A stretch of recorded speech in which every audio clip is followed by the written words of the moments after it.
D'ailleurs, je pense que je mets au défi tout le monde d'aller dans une librairie, d'aller au rayon romance adulte et de me trouver un FF. Trouvez-moi un FF. Bah, franchement, si vous tombez sur un, vous êtes chanceux. Après, si vous allez au rayon adolescent, vous allez peut-être en trouver. Et encore, généralement, ça parle surtout de bisexualité. Et généralement, les young adults LGBT, c'est surtout sur des hommes, sur des garçons. Bonjour à tous, vous écoutez Cherry on Top, le podcast spécialisé dans la romance signé Cherry Publishing. Dans cette émission, plusieurs acteurs s'interrogent autour de leur rapport à la romance, l'amour, les relations, la sexualité et la façon dont on les représente dans notre monde actuel. À travers leur métier d'écrivain, d'éditeur, de psychologue, de sexologue, de love store ou même de créateur d'applications de rencontres, nous vous proposons d'écouter ces conversations afin de mieux comprendre les histoires que vous adorez lire et que nous adorons publier. Aujourd'hui, je vous propose d'écouter ma conversation avec Sophie Boucher, autrice de Look After You et de Toutes nos couleurs, deux romances parus aux éditions Cherry Publishing. Elle traite de sujets à la fois difficiles, complexes, mais très intéressants comme les troubles du comportement alimentaire, les relations toxiques et leurs conséquences, la quête de liberté. Et tout ça, on en discute ensemble.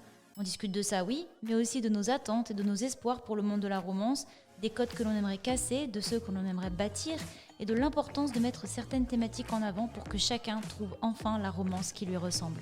Bonne écoute. Ok, écoute, je suis super contente de te recevoir dans cet épisode de Cherry on Top, le podcast de Cherry Publishing. On est vraiment super content de te recevoir. Moi, je voulais vraiment que tu passes dans le podcast. Je n'imaginais pas Cherry on Top sans un épisode avec toi, Sophie. Donc, et plusieurs personnes aussi ont demandé à ce que tu passes. Merci. Donc, on est super content de te recevoir déjà. Je tenais à te le dire. Ça me touche beaucoup. Ça me fait hyper plaisir. Et puis, voilà, j'aimerais te demander de te présenter si des gens ne te connaissent, peut-être pas Oui, bien encore. sûr. Donc, je suis Sophie Boucher, j'ai 21 ans, je suis étudiante en anglais. Et donc, j'écris. Voilà, j'ai écrit Look After You et Toutes nos couleurs qui sont parus chez Cherry Publishing en 2020. Voilà. Bref, concis, mais plutôt bien résumé. Donc, je vois que tu as effectivement que 21 ans et déjà, tu as écrit deux romans qui sont en plus des assez gros romans. Et je voulais savoir, en fait, si tu écrivais depuis longtemps, si c'est quelque chose que tu fais depuis longtemps ou si c'est assez récent. Oui, alors, à l'échelle de ma vie, ça fait longtemps, du coup. J'ai commencé quand j'avais 15 ans, donc j'étais en seconde. Et ouais, j'écrivais sur l'ordi, je m'en souviens, c'était l'ordi de mon père. Un ordi qui ne fonctionnait absolument pas, il n'y avait pas internet, mais au moins je pouvais voir OpenOffice, donc j'écrivais dessus. Et donc j'ai commencé comme ça. C'est en lisant les livres de John Green surtout que j'ai eu envie d'écrire. Surtout Nos étoiles contraires, je pense, qui m'a motivée. Et ensuite, j'ai vraiment commencé à écrire de façon plus sérieuse qu'avant. J'écrivais à peu près tous les mois, même tous les 2 mois, je n'étais pas hyper concentrée dessus.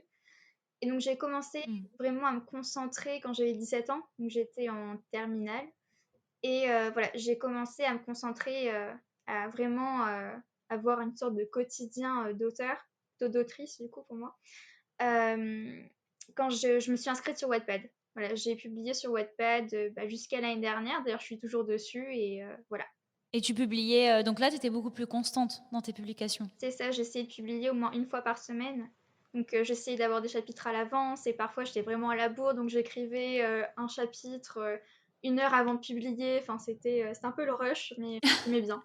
Et est-ce que tu publiais sur Wattpad, donc Wattpad pour les personnes peut-être qui seraient pas familiers avec la plateforme, tu peux nous rappeler rapidement ce que c'est? Oui, Wattpad, c'est une plateforme internet qui est gratuite. Enfin, il y a des livres qui sont payants, ça dépend du livre. Et en fait, tout simplement, c'est une plateforme de partage entre auteurs et lecteurs. Voilà, donc tu peux écrire si tu veux et tu peux lire tout ce que tu veux. Donc voilà, c'est plutôt sympa. C'est une première approche avec le lectorat et puis c'est aussi une première façon d'affronter un petit peu et de voir ce qu'on vaut. Voilà. Bah oui, j'imagine. Oui, du coup, tu te mets face à la critique. Dès que tu exposes ton travail sur Internet, en fait, tu te mets face à la critique des personnes, surtout dans l'écriture. Oui, mais Mm. c'est ça moi personnellement, que je recherchais, c'est avoir le contact avec des lecteurs et d'avoir des retours. Et puis, c'est plutôt marrant, enfin, moi je trouve, de publier chaque semaine, parce qu'on voit vraiment l'évolution de l'histoire, mais du point de vue des gens, parce qu'ils s'attachent à cette histoire-là et puis ils ont des attentes et tout. Donc, moi, je trouve ça hyper sympa comme concept. Et ce que tu publiais dessus, du coup, est-ce que c'était des ébauches, des histoires que tu as publiées plus officiellement par la suite ou c'était vraiment des histoires complètement indépendantes? Parce que par exemple, j'ai parlé avec, Elka, donc l'auteur de La Dernière Muse, qui me disait que elle, ce qu'elle publiait, c'était par exemple tout le tome 1 de La Dernière Muse. Oui. Alors, moi, il y a eu un peu de tout. Il y a eu Look After You et Toutes nos couleurs. C'était les derniers romans que j'ai publiés d'ailleurs sur Wattpad. Et c'était ceux qui étaient les plus complets, surtout Toutes nos couleurs, parce que Toutes nos couleurs, j'avais prévu les chapitres à l'avance. Donc j'avais vraiment le temps de Mmh. poser. Que Look After You, c'était plus dans le rush, justement. Mais avant ça, j'ai écrit d'autres histoires qui sont pour moi, enfin, pure Wattpad. Je pense pas les publier un jour parce que j'avais 15-16 ans quand je les ai écrites et puis quand je les ai réécrites un petit peu à 17 ans. Donc bon, ça reste sur Wattpad, j'aime ces histoires, mais bon, un peu loin de moi quand même. C'est pas que j'ai honte, mais bon, voilà, Oui, puis t'as évolué depuis. voilà, c'est ça. Après, je suis quand même fière parce que quand même, à 16 ans, écrire ça, bah, c'est beau quand même. Mais bon, c'est pas ma plus grande fierté. Voilà. Et du coup, j'aimerais te demander, puisque effectivement, tu as publié deux romans chez Cherry Publishing qui sont Look After You et Toutes nos couleurs. Et est-ce que tu pourrais nous parler un peu de tes deux romans dans l'ordre que tu veux, Oui, bien. selon ta préférence? Bah, je vais commencer avec Look After You, du coup, comme c'est le premier à être sorti. Look After You, c'est l'histoire de Sunlight, qu'on surnomme Sun. Voilà, c'est un peu plus court. Et donc, c'est une jeune femme de 18 ans. Elle vit en Californie avec sa mère depuis toujours, à San Francisco. Et elle est étudiante en art. Voilà, elle fait de la peinture et je pense qu'elle rêve d'être peintre et de suivre un petit peu les pas de sa mère, puisque sa mère est peintre et puis bah, elle en vit. Elle vit de sa peinture. Et donc Sunlight, c'est une jeune femme qui a un tempérament plutôt sensible. Elle est plutôt fragile et puis à 18 ans, de toute façon, on est en construction. Mhm. Et euh, dans son passé, elle a rencontré des gens qui étaient, on va dire, pas très sains, dont un garçon. Et ce garçon, on va dire qu'il a ouvert ce qu'on appelle une plaie narcissique. C'est donc une blessure qui atteint le soi profond. Et Ok. le, le problème, en fait, dans... Bon, je bug un petit peu, bon, c'est pas grave. Le truc, c'est que quand elle va rencontrer Thibaut, qui est un jeune homme de 18 ans aussi, qui est dans sa fac. D'ailleurs, avant, Sun, elle ne l'avait jamais vu, elle l'avait jamais calculé. C'est un jour, elle va le croiser et je sais pas, il va se passer un truc entre les deux. Et Ok. un jour, sa mère, elle a besoin en fait d'aide pour rénover sa cabane de jardin. Et comme par hasard, le hasard fait bien les choses.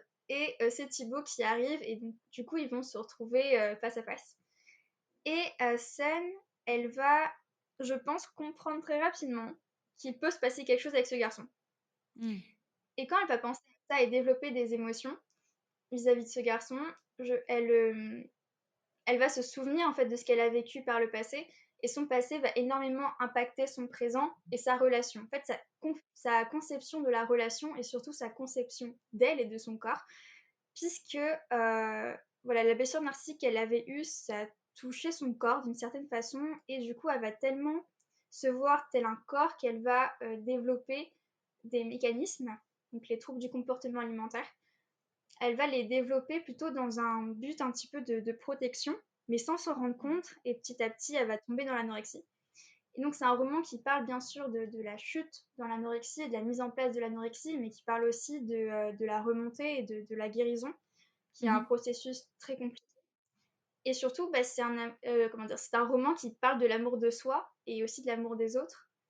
Et voilà, c'est une romance, mais c'est aussi, enfin, c'est non seulement une romance pour moi entre deux personnages, entre un personnage et un autre personnage, mais secondaire, qui va être, comment dire, c'est l'amour amitié, l'amour romantique et l'amour de soi. Voilà. Pour moi, D'accord. Ok. Look After You, c'est une romance qui est découpée en trois, voilà, en trois amours, on va dire. Ok. Voilà Trois, pour trois Look couches, After. quoi. Voilà, c'est ça. Il y a trois piliers et aussi l'amour familial avec la mère, bien sûr. Donc on a quatre en fait. D'accord. D'ailleurs, dans le roman, enfin, il y a une expression, je pense, qui reprend bien ça, c'est le fait d'aimer pleinement, voilà, et qui est un quart pour chaque chose. Voilà, un quart pour la famille, un quart pour les amis, un quart pour l'amour romantique et un quart pour soi. OK, bah, c'est Voilà. hyper joli. Merci. J'étais fière de moi sur ce coup-là, Tu peux, tu peux. d'avoir trouvé ça. Parfois, genre, j'ai des idées, je me dis: «Ah, c'est pas mal!» Genre, c'est bien, tu un cerveau qui fonctionne, ça va. Voilà. Donc, je sais pas si tu as des questions pour l'instant, sinon j'enchaîne sur toutes nos couleurs. Je vas-y, je reviendrai après aux questions que j'ai. Alors, toutes nos couleurs, du coup, c'est une histoire qui est très différente de l'histoire de Sun. C'est l'histoire d'Alex, une jeune femme de 20 ans. Elle est vendeuse dans une librairie. L'histoire se passe en Pennsylvanie. Et oui, c'est en Pennsylvanie. Oui, c'est en Pennsylvanie. Voilà, si je me souviens plus où se passe mon histoire. Mais en Pennsylvanie. Et bah, c'est une fille. Bah, tout semble lui réussir. Elle semble avoir une bonne vie déjà à 20 ans. Il y a tout qui est à peu près construit. Voilà, donc elle a un travail, elle a un petit ami qui s'appelle Connor. Voilà, tout lui sourit. Et pourtant, elle se fait chier. Je dis ça comme ça, mais c'est ça. Elle s'emmerde à mourir. Voilà, elle a une vie bah, très plan-plan. Et ça la déprime, quoi, parce qu'elle a 20 ans. Et puis bah, le vendredi soir, elle est sur son canapé en train de mater Top Chef et attendre son copain qui a une soirée fléchette et bière. Voilà. Ah ouais, OK. Et petit à petit, on se rend compte que bah, Alex, sa vie, c'est plus que ça. C'est plus que ça, pardon. Voilà, elle a une famille qui est assez toxique, que ce soit Mmh. du côté de Connor que de son côté. Et ça lui passe beaucoup et ça ternit vraiment sa vie. Et puis toute sa vie, elle a été formatée en fait pour vivre dans ce milieu-là. Donc sa vie en gros, voilà, elle est tout en noir et gris, comme j'ai mis dans le résumé. Et un jour, en fait, elle va avoir une proposition. Voilà, c'est un professeur de théâtre qui va la rencontrer et puis qui va plutôt venir à la boutique. Il va pas la chercher personnellement, mais qui vient à la boutique de livres et qui demande s'il peut afficher bah, une affiche pour son cours de théâtre. Donc elle accepte. Et ce professeur lui dit bah, c'est un cours qui est ouvert à tout le monde, c'est le vendredi soir, vous pouvez venir. Et là, Alex, elle tique un petit peu parce que le vendredi soir, c'est un petit peu sa bête noire. Et là, bah, on lui offre sur un plateau d'argent de quoi bah, remplir son vendredi soir. Donc elle s'y rend. Et là-bas, elle va faire la rencontre d'Aura, qu'on surnomme Jem, pour son nom de famille qui est Gemini. Enfin, du coup, en français, moi, je Mmh. dis Gemini. Et cette fille, elle est haute en couleurs. Vraiment, c'est une fille, on la voit, elle a un magnétisme incroyable et elle va totalement capter Alex. Et à partir de là, eh bien, l'histoire se pose, on va dire, et puis il va se passer plusieurs choses entre ces deux filles. Ah, tu donnes vraiment envie Voilà. de les lire là, les 2. Et surtout, et surtout, c'est un roman, toutes nos couleurs, qui... Donc là, il y a Look After You qui va parler de Mmh. l'anorexie, mais toutes nos couleurs, c'est une histoire qui parle de la quête de liberté. Voilà. D'accord, OK. Faut que je parle quand même du thème principal. Oui. Voilà.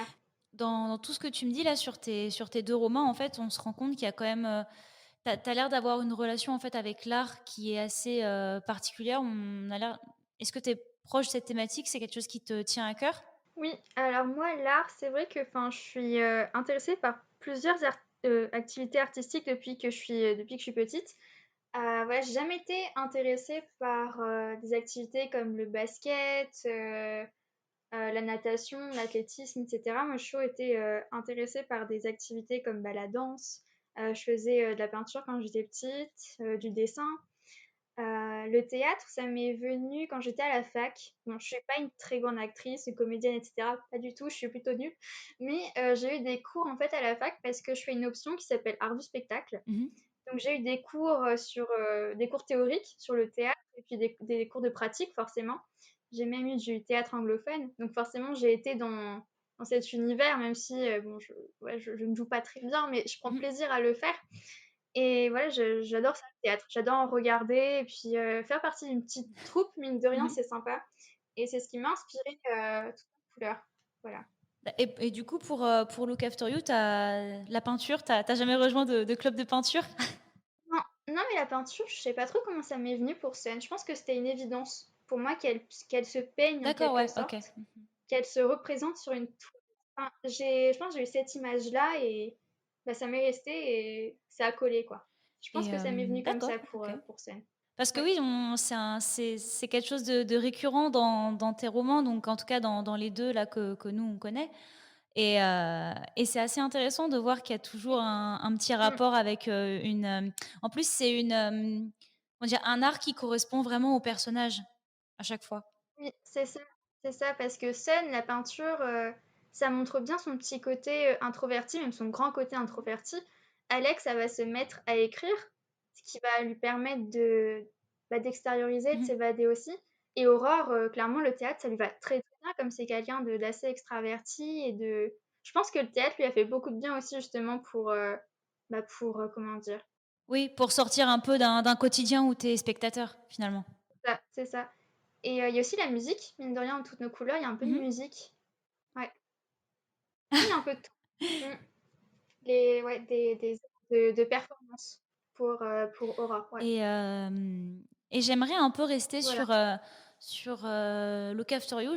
J'aurais quelques questions à te poser sur toutes nos couleurs, mais hem, mais en fait, j'aurais aimé savoir parce que du coup, tu abordes, la thématique effectivement des troubles du comportement alimentaire. C'est vraiment une thématique qui est, déjà dure à comprendre et j'imagine encore plus dure à retranscrire.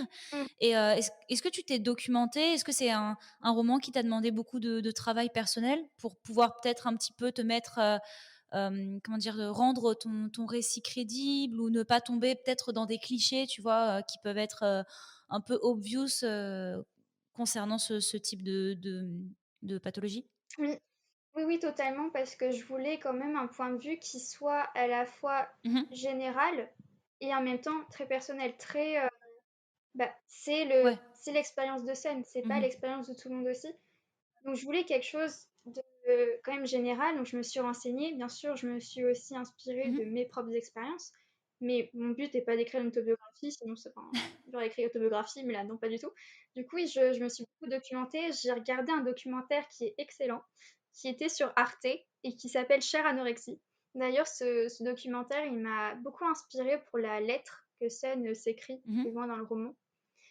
Et oui, du coup, je me suis beaucoup documentée. C'est hyper intéressant de se documenter sur ce genre de sujet, parce que ça permet aussi de comprendre ce qui se passe chez nous, en fait, et de mettre des mots et de se rendre compte que c'est pas un cas à Mmh. part, c'est pas un cas isolé.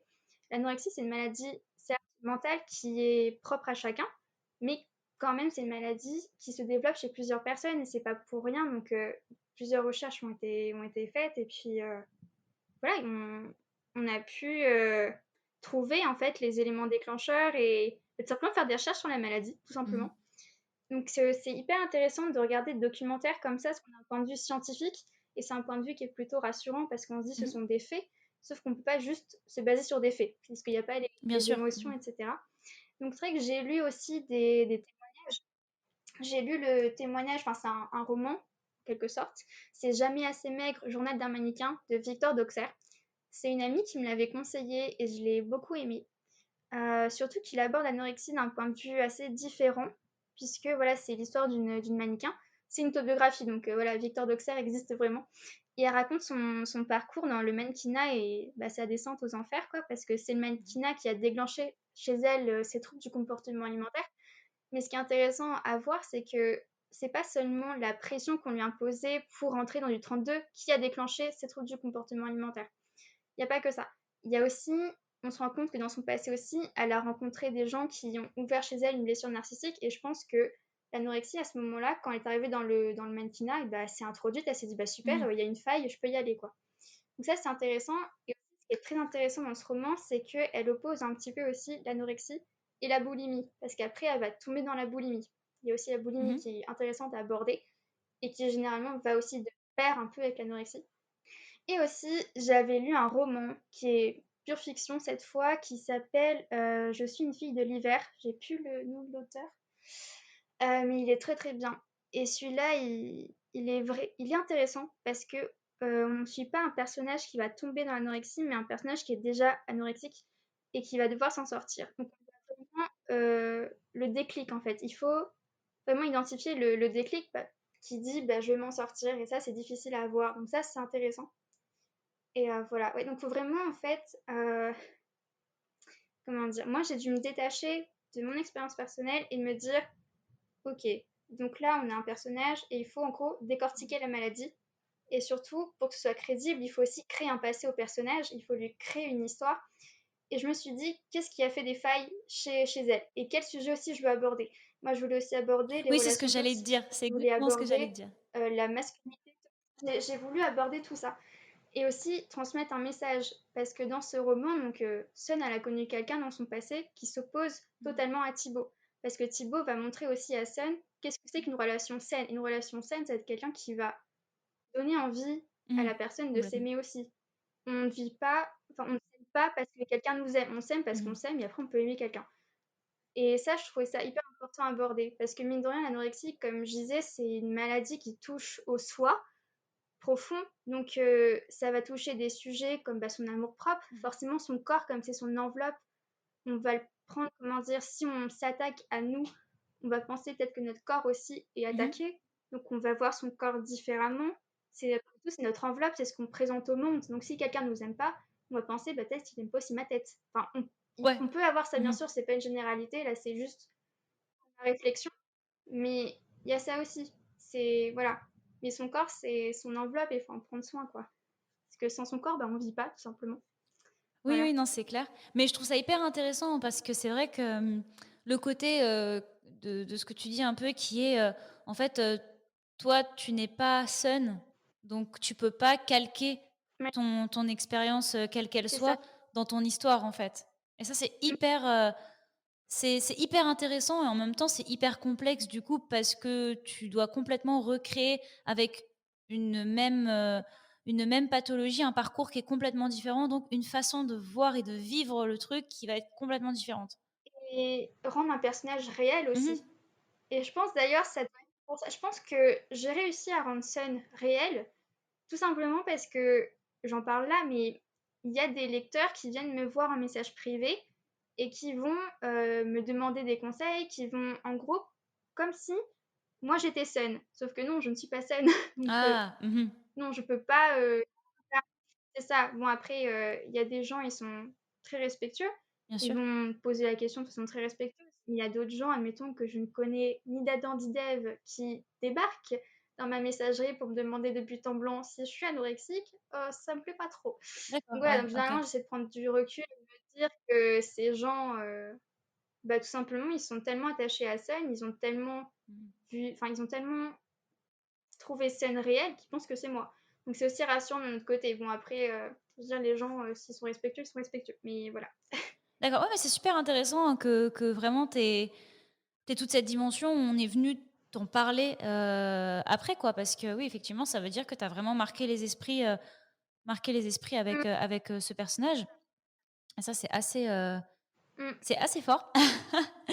Mais, d'accord, mais en plus d'ailleurs, je Ouais, voulais, spoiler alert, je mets des time codes pour les parties spoil de l'épisode, donc c'est pour ça que là, je voulais te poser une question qui fait probablement partie d'un spoil.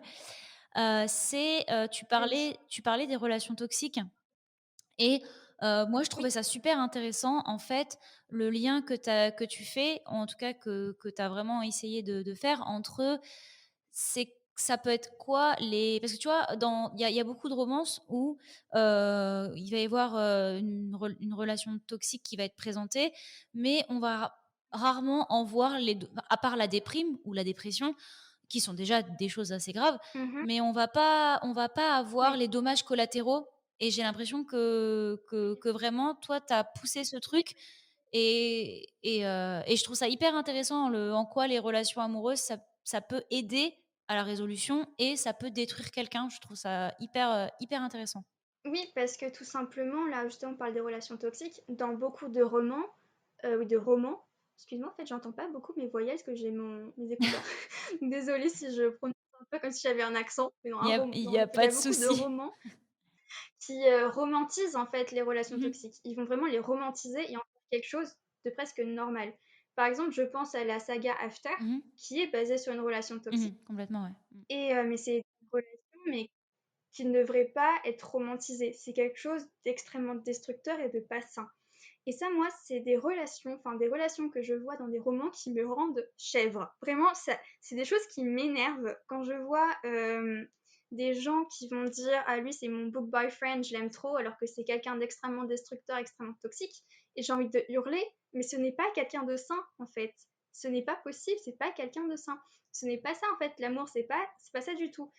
Et moi, je voulais vraiment créer justement avec Thibaut un personnage extrêmement mignon, extrêmement attachant, extrêmement maladroit, et qui était justement mais à l'encontre des codes qu'on va comment dire Qu'on va qu'on va glamouriser un petit peu. ah et non parce qu'enfin moi ça m'énerve parce qu'un roman c'est quand même censé refléter la réalité, on est censé transmettre des messages et qu'on me dise de but en blanc en gros bah en fait il te faut un mec en gros bah qui te parle comme une merde, qui te traite comme une merde et tu te démerdes avec ça. Et ça moi ça m'insupporte et cette masculinité toxique c'est insupportable. Je trouve ça insupportable et je me dis mais comment on peut enseigner à des jeunes filles, à des adolescentes ce qu'est l'amour si on leur montre ça?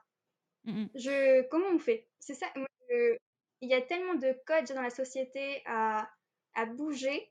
Et si on met ça dans l'assiette, en gros, des gamines de 15 ans en mode ça, c'est le genre de mari que tu vas avoir, mais non, c'est pas possible en mm, fait. mm. C'est pas possible. Ah, je suis assez d'accord. Bah, c'est pour ça que je dis souvent aux auteurs que je reçois dans le podcast que je trouve ça hyper intéressant de discuter avec eux parce que, en tout cas, chez Cherry Publishing, c'est quelque chose auquel on fait beaucoup attention. Oui. C'est des valeurs qu'on essaie vraiment de porter. C'est sans vouloir nous en vanter, mais c'est vrai que c'est quelque chose que tous les membres de l'équipe de Cherry Publishing veulent mettre en avant. Mhm. Et, euh, et donc oui, effectivement, le fait qu'il y ait énormément de... Mais tu vois, c'est un truc qu'on va énormément voir dans les séries, qu'on va énormément... Enfin, le film 365 jours, euh, Ah, mais ça, moi, ça. c'est exactement pareil. Mais voilà, moi, en fait, je pense Après, que... le film, moi, je ne l'ai pas vu, 365 DNI, je ne l'ai pas vu, je ne le regarderai pas. Après, ça, ce que moi, j'ai compris, c'est que c'est une dark romance. C'est Mhm. ça, c'est une dark romance. Ouais.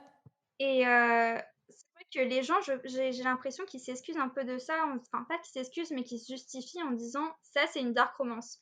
Et d'accord, c'est une dark romance, mais des gens lisent de la dark romance. Moi, je respecte. Moi, je pourrais pas lire de la dark romance, que justement, il y a des sujets qui me fâchent un petit peu. Mhm. Par exemple, les romances qui vont romantiser le viol, qui vont romantiser la séquestration, qui vont romantiser plein d'horreurs. Moi, ça me donne des frissons, vraiment, à la limite, ça me donne la nausée parce que je suis une fan de true crime. J'écoute beaucoup d'émissions comme ça où, voilà, qui relatent des faits criminels, etc. Mhm. Moi, quand j'ai envie d'entendre une histoire ou justement comme ça qui parle de viol, de séquestration, je vais voir un truc d'horreur. Je vais voir un truc Oui, affaire criminelle. J'ai pas envie de le romantiser. c'est que... Moi, je trouve ça limite hypocrite, enfin, même pas qu'hypocrite, un peu scandaleux quand même de romantiser des choses qui se passent, le viol. Combien de femmes se font violer là pendant qu'on parle et il y a des gens qui le romantisent. Moi, ça me, ah, ça, Non, non, mais je, ça je comprends me, tout à fait. ça me. Je comprends tout à fait. Ouais. Non, non, c'est des choses qu'on ne publie pas, Mm, clairement. Mais oui, moi, du coup, c'est super intéressant, oui, que tu aies fait un peu un, un lien entre les relations toxiques. C'est pour ça que je te disais que c'est la partie spoil dans la mm, mesure où si tu voulais donner plus de faits, tu pouvais. Parce que oui, le dommage collatéral, ça peut être effectivement bah, de perdre son soi, en fait, d'avoir de grosses blessures dans son soi avec un grand S. mm. Donc ouais, c'est hyper intéressant d'avoir un petit peu poussé la réflexion là-dessus.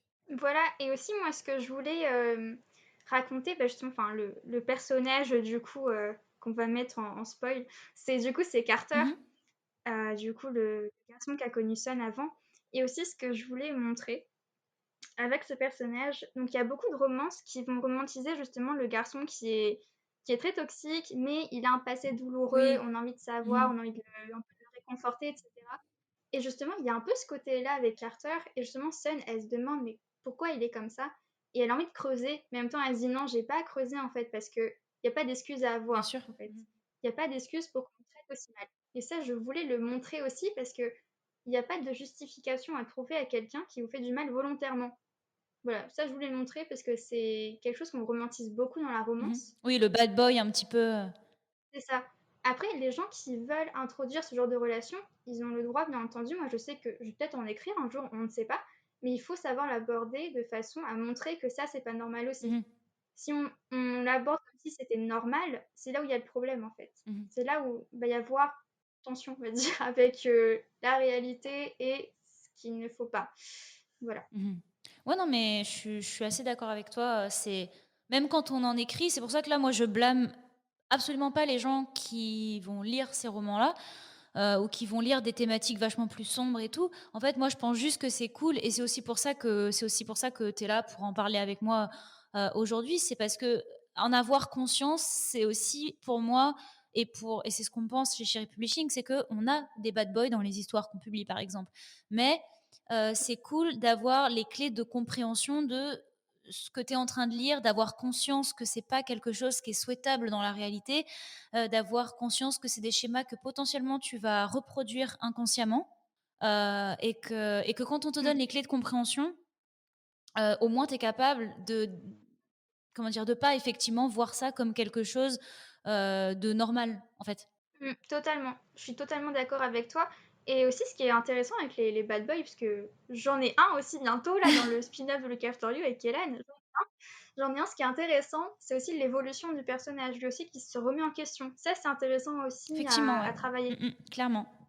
Clairement, clairement. Et pas par rapport forcément à Ça, c'est son passé, mais intéressant. par rapport aux actes, tu vois, que tu peux faire. Mm, totalement. Mhm. D'accord, bah écoute, super intéressant. Là, j'aimerais un peu passer sur un autre sujet qui est plutôt orienté du Ça coup marche. vers toutes nos couleurs, qui est Oui. qui est donc effectivement le deuxième roman que tu as sorti.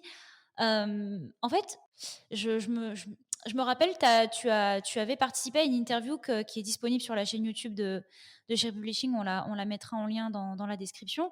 Et tu avais dit qu'il y avait très peu, parce que donc c'est une romance, je ne sais pas si je dois dire du coup plutôt LGBTQ+, mais est-ce que c'est plutôt, je ne sais pas si je peux dire bisexuel, mais j'ai envie plutôt de dire lesbienne.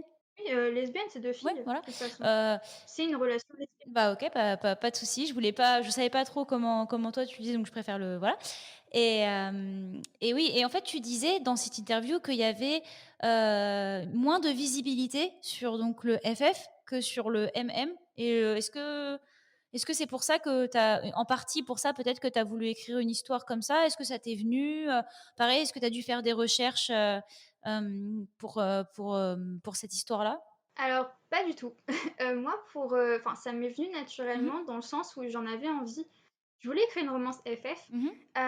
Déjà, je voulais écrire un MM, bah, justement le spin-off de Look After You. D'accord. Et je me souviens avoir pensé, qu'est-ce que ça va être galère d'écrire sur 2 mètres. Vraiment, je me suis dit, mais qu'est-ce Mais que oui, ça va être moi, c'est galère. effectivement ce que je me demande de Vraiment, toutes les auteurs qui je sais que un genre qui est très, très répandu, et je me demande toujours, je serais incapable de me mettre, déjà c'est ce que je disais à Coconan dans son épisode sur Calliope.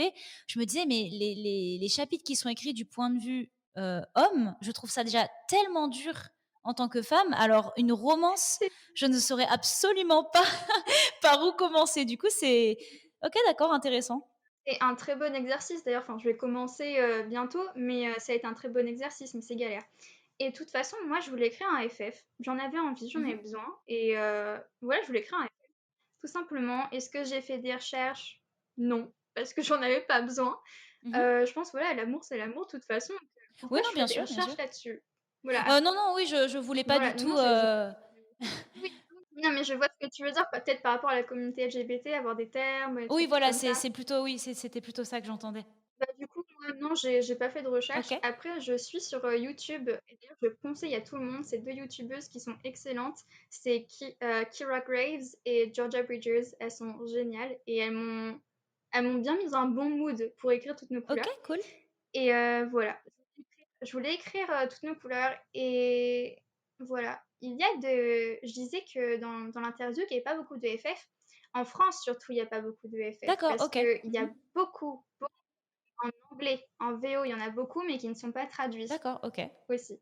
Donc je pense qu'il faut aussi, voilà, je pense qu'il y a des maisons d'édition françaises qui traduisent pas forcément justement des FF anglais. Et je pense que ça manque quand même. Ça serait bien d'avoir de la visibilité. Surtout quand on voit dans les romans au rayon adolescent. Mmh. D'ailleurs, je pense que je mets au défi. tout le monde d'aller dans une librairie, d'aller au rayon romance adulte et de me trouver un FF. Trouvez-moi un FF. Bah, franchement, si vous tombez sur un, vous êtes chanceux. Après, si vous allez au rayon adolescent, vous allez peut-être en trouver. Et encore, généralement, ça parle surtout de bisexualité. Et généralement, les young adults LGBT, c'est surtout sur des hommes, sur des garçons. Il n'y a pas beaucoup sur des filles. Et ça, je pense qu'il faudrait un petit peu plus de diversité. Ouais, je Voilà. suis assez, non, je suis assez d'accord, mais c'est vrai que c'est moi, c'est quelque chose que je trouve hyper intéressant d'écrire, heu, d'écrire des types de relations différentes que tu vois justement moins. Donc ouais, c'est assez intéressant comme, d'avoir choisi de en plus que ce Vraiment, soit oui. naturel, donc c'est cool. Oui, effectivement, c'est des relations qu'on voit pas beaucoup dans les romans, mais pourtant qui sont présentes partout autour de Bien nous. sûr. Et ce serait intéressant d'avoir une augmentation, surtout, bah, je vois pour des jeunes de 15 ans, si voilà, admettons, je pense à une jeune fille qui va se découvrir, je sais pas, bisexuelle, lesbienne, qui va aller à la librairie et chercher un roman qui va lui correspondre, et elle va que trouver des romans sur des ados garçons comment dire, qui cherchent à comprendre leur orientation sexuelle. Voilà, entre une fille et un garçon, le rapport n'est pas différent. Donc finalement, elles peuvent pas vraiment s'identifier. Donc ça serait bien qu'il y ait justement plus de visibilité pour, bah ouais, tout simplement, pour que les jeunes se fassent une éducation. Et puis surtout, même les jeunes qui sont pas forcément LGBT, qui sont hétéros, tout simplement pour les éduquer aussi et les sensibiliser à la cause. Ouais, c'est Enfin, clair. pas à la Mmh. cause, pas vraiment Complètement. à la cause, tout simplement aux gens en fait. Tout simplement, qu'ils deviennent plus bienveillants avec les gens qui les entourent, qu'ils soient éduqués aux gens qui les entourent, tout simplement. Et puis que ça devienne pas un et ou peut-être pas que ça devienne pas, mais que ça ne reste pas un type de relation différente. Tu vois? Genre que ce soit au là, moi, je sais que je te pose la question, mais en fait, que plus tard, on n'ait même pas à poser ce genre de questions, tu vois? Ah, totalement, ça me fait vraiment Hem plaisir d'entendre ça parce que même moi je me disais, à un moment donné, parce que du coup, toutes nos couleurs, il a une petite étiquette et c'est écrit romance lesbienne. Et je me mmh disais, mais au fait, moi, toutes nos couleurs, c'est pas juste romance lesbienne, c'est un new adult, c'est un feel good. Voilà, une romance LGBT peut être fantastique, peut être thriller. Donc finalement, est-ce qu'on a besoin de mettre ces étiquettes-là aussi? Est-ce qu'on ouais. on ferait pas mieux d'enlever ces étiquettes? Simplement mettre, bah ça c'est un new adult. Ouais, il y a deux filles sur la couverture. Oui, c'est une romance entre deux filles. Et voilà, c'est pas ce qui va caractériser le roman en fait. Mmh. Oui, le truc serait plutôt de C'est dire, technique. si tu un thri si par exemple, admettons que ce soit un thriller, si t'aimes un thriller, lis ce livre. C'est pas si t'aimes une romance, Mhm. lesbienne et en plus c'est un thriller, tu peux lire enfin, tu vois ce que je veux dire? Oui, voilà. Mhm. Exactement. Mais bah, écoute, tu lances un appel, un appel à possiblement toutes les écrivains et écrivaines de FF. Manifestez-vous, faites-vous entendre. Mm. Aussi, moi, ce que je m'étais dit, mais j'ai pensé à l'inverse. Je me suis dit, je pense qu'il y a beaucoup d'autrices, d'auteurs, d'écrivains, écrivaines, peu importe comment ils se définissent, qui écrivent des romances Mmh mh. LGBT, qui écrivent des FF. Mais est-ce que des maisons d'édition aussi acceptent ces manuscrits-là? Parce Mmh. que je pense qu'il y a peut-être un réseau qui est un peu fermé. Mmh. Peut-être qu'ils se disent, ah ben on va pas forcément en vendre. Mmh. Donc ils en cherchent pas, ils en acceptent pas aussi. Je pense que c'est bien aussi de raisonner sur les deux Ah oui, tableaux oh, aussi. bien sûr, bien sûr. Mmh. Chez Cherry Publishing, qui est accepté, c'est ça qui est génial. Et je pense que du coup, la maison d'édition a une visibilité beaucoup plus grande puisque bah, elle se développe dans tous les secteurs, entre guillemets. Mmh. Bah, l'amour, c'est l'amour, tu l'as dit toi-même. Donc donc Totalement. oui, non, c'est clair que c'est pas, moi je c'est vraiment pas, quelque chose que je vois, régulièrement dans les librairies, mais en tout cas, c'est clair que ça nous tient à cœur en fait de publier, bah, Mhm. le slogan de la maison d'édition qu'on a, c'est la romance qui vous ressemble, qui ressemble à la personne qui lit, cette phrase, peut être de toute Mhm. orientation sexuelle, de toute, identité, peu importe, c'est pas du tout quelque chose, enfin, c'est comme ça qu'on raisonne, tu vois? Donc c'est pour ça que je trouve, ça hyper intéressant de discuter avec toi. Ouais, ça, moi, que Cherry Publishing, enfin, c'est une maison d'édition qui me tient bah, vraiment à cœur parce que c'est une maison d'édition où finalement, bah, on se retrouve et on n'a pas peur de proposer des choses puisque finalement, bah, on ne va pas avoir des portes fermées. Bon, bien sûr, si j'arrive avec un gars hyper toxique qui coupe des têtes, là oui, peut-être, mais voilà. Je te cache pas qu'à mon avis, on risque d'avoir quelques discussions avec les éditrices, ça, c'est fort possible. Ouais. Sophie, elle a Alors, complètement craqué, elle est dans ses partiels et ça va pas du tout. Je vais pas arriver avec un gars qui coupe des têtes, je rassure, promis, je ne fais pas ça, promis. Mais, OK, et j'aimerais du coup je vais doucement approcher de la fin, mais, j'aimerais te demander, est-ce que, par rapport à ce que tu as écrit qui est quand même, qui donc c'est ce on en a beaucoup parlé là, mais qui aborde, à la fois des thèmes, qu'on voit pas tout le temps et des thèmes un peu difficiles.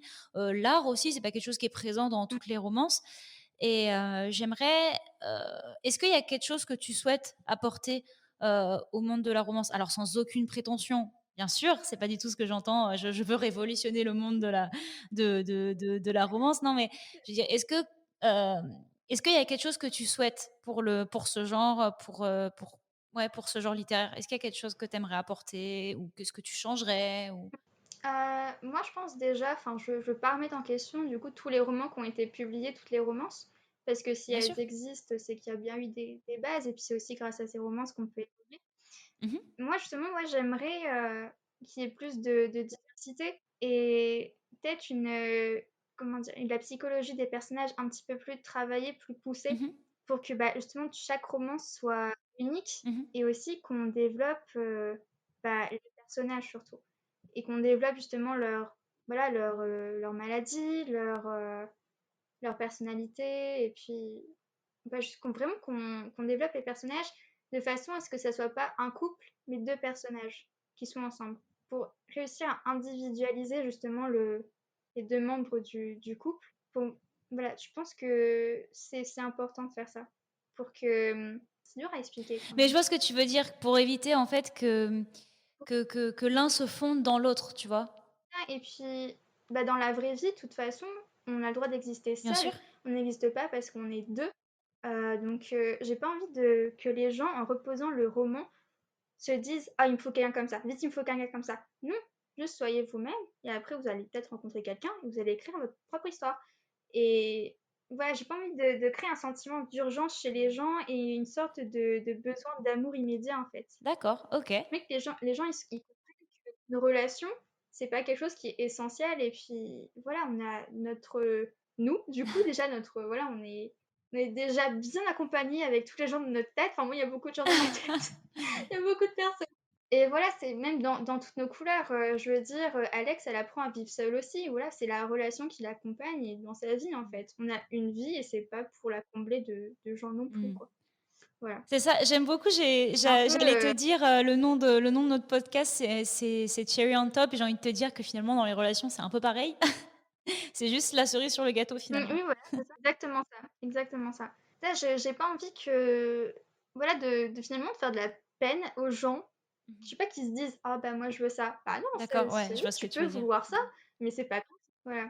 Et puis bah, justement, bah, plus de visibilité bah, pour les couples qui sont dits entre guillemets différents alors qu'ils ne sont pas différents. Et voilà, plus d'ouverture d'esprit. Et moins de bad boy chiants là, on peut plus. J'en peux plus des bad boys tatoués avec leur passé. J'en peux plus.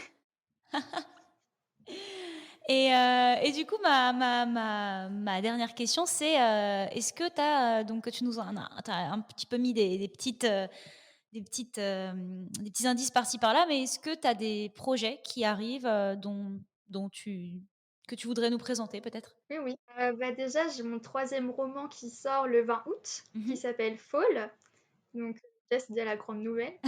Et est-ce que tu veux que j'en parle un petit peu de Fall d'ailleurs? Tu peux, je t'en prie. De quoi ça parle? Bah, Fall, c'est une romance hétéro. Là, je le précise, comme du coup, j'ai écrit une romance lesbienne Mmh. avant. Mais les personnages ne sont pas forcément hétéros d'ailleurs, parce que Ethan est bisexuel.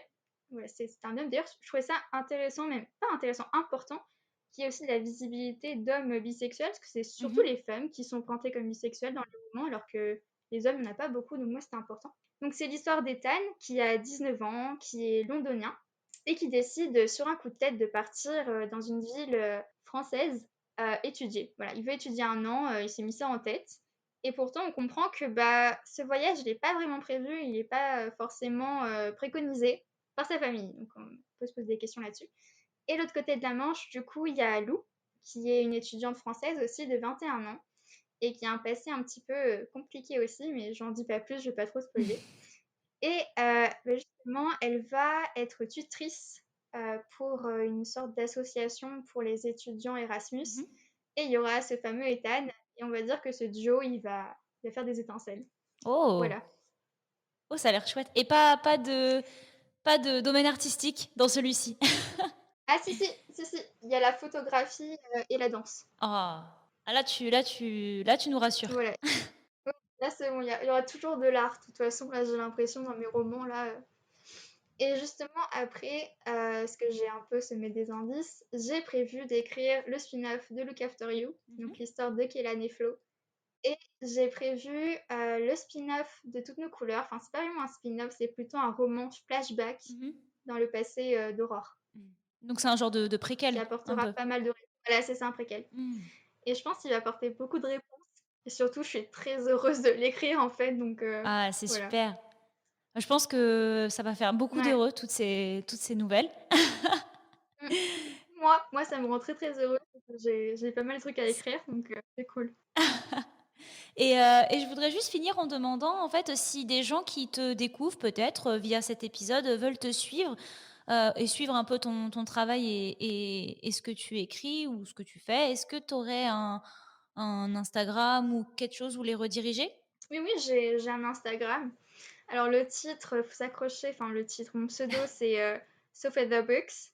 Voilà, tapez Sophie Boucher, vous allez me trouver déjà sur Instagram, mais voilà. Oui, je suis sur Instagram. Je mettrai le lien de ton Instagram en description. C'est gentil, merci. Après, voilà, j'ai pas d'autres réseaux. Je vais me créer une page Facebook, je ne l'ai toujours pas fait, il faut que je le fasse. Mais voilà, déjà Instagram, c'est déjà. Eh ben super. Eh ben écoute, je te remercie énormément d'avoir participé à cet épisode. C'était hyper intéressant. On a parlé de plein de sujets hyper cool et qui, je pense, sont hyper importants dans le monde de la romance. C'est un monde dans lequel toi et moi, on baigne un peu tous les jours. Donc c'est hyper cool d'avoir pu en parler avec toi. Je pense que ça va intéresser beaucoup de gens. Et je suis super contente que tu te sois prêtée au jeu. Merci de m'avoir invité, d'avoir pensé à moi, ça me fait hyper plaisir.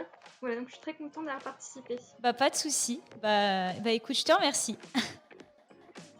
Merci à tous d'avoir écouté cet épisode. Si vous souhaitez suivre Cherry on Top, n'hésitez pas à vous abonner à l'émission via Apple Podcast ou toute autre application de podcast que vous préférez utiliser, et à nous laisser 5 étoiles et un petit commentaire, ça nous aiderait à faire grandir le cerisier. À bientôt pour un prochain épisode.